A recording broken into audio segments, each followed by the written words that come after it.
Le verre à vin en cristal attrapa la lumière de l'après-midi qui traversait les fenêtres du salon, tandis que ma sœur Emma le levait dans un toast moqueur, ses ongles parfaitement manucurés cliquetant contre le pied du verre. « Ne t'inquiète pas, petit frère, dit-elle avec ce sourire bien rodé qui n'atteignait jamais ses yeux, on enregistrera tout pour toi. Chaque coucher de soleil, chaque bar à tapas, chaque moment de pur bonheur à Barcelone. » Maman acquiesça depuis son fauteuil en cuir, le même fauteuil qui était devenu son trône au fil des années. Tu comprends, n'est-ce pas, Marcus? Quelqu'un doit bien faire tourner l'entreprise pendant notre absence. Tu travailles, et nous en profitons. C'est la règle dans cette maison. Sa voix portait cette note de finalité familière, comme si elle parlait de la météo plutôt que de m'exclure une fois de plus de vacances en famille. Je me contentais de sourire. Le même sourire que j'avais perfectionné pendant 27 ans à jouer le rôle de bête de somme invisible de la famille. Il croyait que c'était de la résignation, une acceptation de mon sort, celui du fils dévoué qui gérait leur empire immobilier hérité pendant qu'il vivait la grande vie grâce aux fruits de mon labeur. Mais cette fois, mon sourire dissimulait un secret qu'il ne pouvait même pas imaginer. Et bien sûr, maman. Quelqu'un doit bien garder la boutique. Je gardais une voix posée, respectueuse même. La représentation devait être parfaite. Emma éclata de ce petit rire cristallin qui avait autrefois charmé tout le monde mais qui, maintenant, me hérissait comme des ongles sur un tableau noir. Tu vois? Marcus a compris. Il connaît sa place. Elle se tourna vers maman, baissant la voix juste assez pour que je sois censée entendre. Tu te souviens quand il faisait ses petites crises parce qu'on le laissait de côté? Dieu merci, il a enfin appris à accepter la réalité. La réalité qu'il pensait que j'avais acceptée était simple, j'étais loi aux œufs d'or, pondant encore et encore pendant qu'il vivait des bénéfices. Quand notre père est mort il y a 5 ans, il avait laissé l'entreprise familiale à nous 3, à parts égales. Mais, par des manipulations émotionnelles et des discours culpabilisants soigneusement élaborés, ils avaient réussi à me faire porter toute la charge pendant qu'ils récoltaient tous les fruits. Je gérais les propriétés, réglais les problèmes de locataires, m'occupais de l'entretien, négociais les contrats et tenais les comptes. Pendant ce temps, Emma s'était autoproclamée directrice artistique de la société, ce qui semblait consister à publier des photos esthétiques de nos immeubles sur les réseaux sociaux entre 2 rendez-vous au spa. Maman, en tant que PDG autoproclamée, prenait des décisions exécutives, depuis le confort de son bureau à domicile, des décisions qui consistaient généralement à approuver ses propres budgets de vacances. Le vol part jeudi matin, poursuivit maman en consultant l'itinéraire sur son iPad. Première classe, bien sûr. Nous logerons à l'hôtel Art de Barcelone, tu sais, celui avec la sculpture de poisson de Franck Jury? Emma a expressément demandé la suite pentouse. Elle offre la plus incroyable vue sur la Méditerranée, ajouta Emma, rêveuse. J'ai déjà planifié toutes mes photos pour Instagram. Ce voyage va être absolument parfait. Parfait. Le mot me blessa plus qu'il n'aurait dû. Quand remonte la dernière fois où quelque chose dans ma vie avait été parfait? Quand avais-je pris de vraies vacances, ou même simplement un week-end de repos? Je n'en avais aucun souvenir. Mais il ne savait rien de l'enveloppe Kraft bien dissimulée dans le tiroir de mon bureau à l'étage. Ils ignoraient tout de l'enquêteur privé que j'avais engagé 6 mois plus tôt, ou du comptable judiciaire qui passait discrètement au crible nos livres comptables. Ils n'avaient aucune idée que leur « oie aux œufs d'or » avait soigneusement documenté chaque irrégularité financière, chaque retrait non autorisé, chaque signature falsifiée.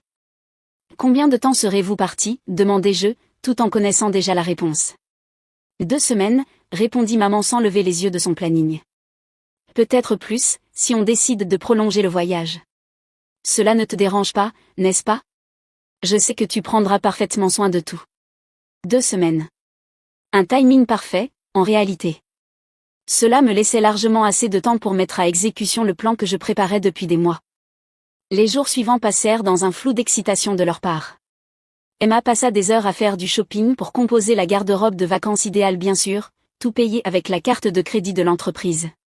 Maman, elle, multiplia les appels aux restaurants et guides touristiques, réservant les expériences les plus coûteuses que Barcelone pouvait offrir.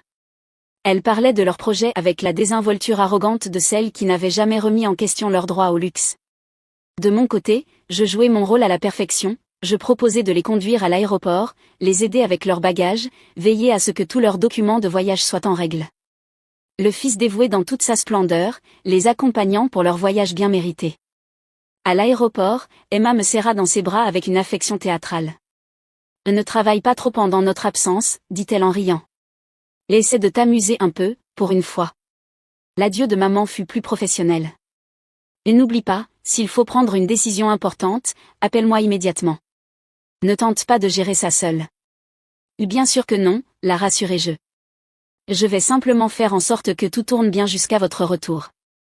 Alors que je regardais leur avion rouler sur la piste, je ressentis quelque chose que je n'avais plus éprouvé depuis des années, une excitation authentique. Pas ce stress nerveux qui accompagnait la gestion de crise ou le respect de délais impossibles, mais un pur frisson d'anticipation. Elles pensaient s'envoler vers le paradis, sans se douter qu'elles s'envolaient en réalité vers la fin de tout ce qu'elles avaient bâti sur mon dos. Les premiers jours après leur départ, je maintins la routine. J'allais au bureau, je gérais les affaires habituelles, je répondais à leurs textos joyeux sur les spectacles de flamenco et l'architecture de Gaudí. Mais le soir venu, je travaillais sur quelque chose de tout à fait différent. Les preuves que j'avais réunies étaient accablantes, des années de fraude financière, de détournement de fonds, de documents falsifiés. Elles avaient été si négligentes, si sûres de leur emprise sur moi, qu'elles n'avaient même pas pris la peine de dissimuler leurs traces correctement. Chaque prime non autorisée qu'elles s'étaient accordée, chaque dépense personnelle facturée à la société, chaque utilisation frauduleuse des comptes de l'entreprise, tout était documenté. Mais les délits financiers n'étaient que le début. La véritable bombe, c'était ce que mon enquêteur privé avait découvert à propos de certaines transactions immobilières. Depuis 3 ans, maman et Emma menaient un plan parallèle, elles utilisaient l'accès aux informations confidentielles de nos clients pour acheter des propriétés juste avant que notre société ne le fasse, puis nous les revendaient à prix gonflé. Elles avaient empoché des centaines de milliers de dollars de profit, pendant que je m'épuisais à maintenir l'entreprise à flot. Le 5e jour de leur voyage, je passai mon premier coup de fil. La division des crimes financiers du FBI se montra très intéressée par les preuves que j'avais à leur fournir. Les enquêteurs spécialisés dans la criminalité en col blanc adorent les dossiers accompagnés d'une documentation aussi rigoureuse. Le 6e jour, je rencontrai le comptable judiciaire pour revoir une dernière fois tous les éléments. Les chiffres étaient ahurissants. En 5 ans, elles avaient volé près de 2 millions de dollars à l'entreprise et donc à moi. Le 7e jour, je déposai officiellement ma plainte auprès du procureur général de l'État, avec copie de toutes les preuves. J'envoyai également un rapport détaillé au fisc, soulignant les implications fiscales de tous ces revenus non déclarés. Mais je n'en avais pas encore fini. Le 8e jour, je convoquai une réunion d'urgence du conseil d'administration. En tant que propriétaire d'un tiers de la société, j'en avais parfaitement le droit. Les autres membres, notre avocat, notre comptable, et 2 conseillers indépendants que Père avait insisté pour inclure furent stupéfaits par ce que je leur présentais. Marcus, dit notre avocat, le visage pâle en parcourant les documents, c'est une fraude d'une ampleur considérable. Depuis combien de temps es-tu au courant? Je m'en doutais depuis des années, répondis-je honnêtement. Mais je n'ai commencé à rassembler des preuves concrètes qu'il y a 6 mois. Je voulais être absolument certain avant d'agir. Le conseil d'administration vota à l'unanimité la suspension immédiate de maman et d'Emma de toute activité liée à l'entreprise, en attendant une enquête complète. Ils votèrent aussi le changement de tous les mots de passe, le gel des comptes qu'elles utilisaient, et la révocation de leur accès aux cartes de crédit professionnelles. Le 9e jour, je fis changer les serrures de l'immeuble de bureau, et leurs véhicules d'entreprise furent saisis. Leurs cartes de crédit furent annulées, leurs comptes de dépenses bloqués. Chaque voie qui finançait leur style de vie fut méthodiquement coupée. Le 10e jour, le premier appel paniqué arriva de Barcelone. Marcus. La voix d'Emma était aiguë, affolée, résonnant dans le haut-parleur du téléphone. Qu'est-ce qui se passe, bon sang? Ma carte a été refusée au restaurant hier soir, et ce matin, l'hôtel dit qu'il y a un problème avec notre compte entreprise. Je suis désolée d'apprendre que vous avez des difficultés, répondis-je calmement. Il y a eu des développements dans l'entreprise qui ont nécessité une attention immédiate. Quel développement? Tu es censé tout valider avec maman d'abord. C'est intéressant, Emma. Parce qu'à en croire mes dossiers, ni toi ni maman n'avez validé vos pratiques comptables créatives avec moi. Ni avec le conseil. Ni avec le gouvernement fédéral, d'ailleurs. Le silence à l'autre bout de la ligne était assourdissant. De quoi tu parles, réussit-elle enfin à dire, mais sa voix avait perdu toute assurance. Je parle de détournement de fonds, Emma. Je parle de fraude. Je parle du système que toi et maman avez mis en place pendant des années pendant que je me tuais à la tâche pour maintenir cette famille à flot. Un nouveau silence. Puis, d'une voix plus faible. Marcus, je pense qu'il y a eu un malentendu. Le seul malentendu, l'a coupé c'est le mien. J'ai mal compris mon rôle dans cette famille. Je croyais être un fils et un frère. Il s'avère que je n'étais qu'un employé. Un employé très maltraité. Maman prit alors le téléphone, sa voix pleine de cette autorité qu'elle avait l'habitude d'exercer. Marcus, je ne sais pas ce qui te prend, mais ce comportement est totalement inacceptable. Tu vas réparer ce désordre immédiatement. En fait, non, maman. Parce que ce n'est pas mon désordre à réparer. C'est le tien. Et pour la première fois de ma vie adulte, je ne vais pas ramasser les morceaux derrière toi. Comment oses-tu? Sa voix monta dans les aigus, un ton que je lui avais rarement entendu. Après tout ce que nous avons fait pour toi, toutes les opportunités que nous t'avons données. Des opportunités? Je ris. Et c'était étrange, car ce rire était sincèrement amusé, pas amer. Tu veux dire l'opportunité de travailler 80 heures par semaine pendant que vous étiez en vacances? L'opportunité de sacrifier ma vie pour que vous viviez comme des reines? Ces opportunités-là? L'ingrat. En réalité, je suis très reconnaissant, maman. Cette conversation m'a ouvert les yeux. Je comprends maintenant que vous ne m'avez jamais vu comme un membre de la famille.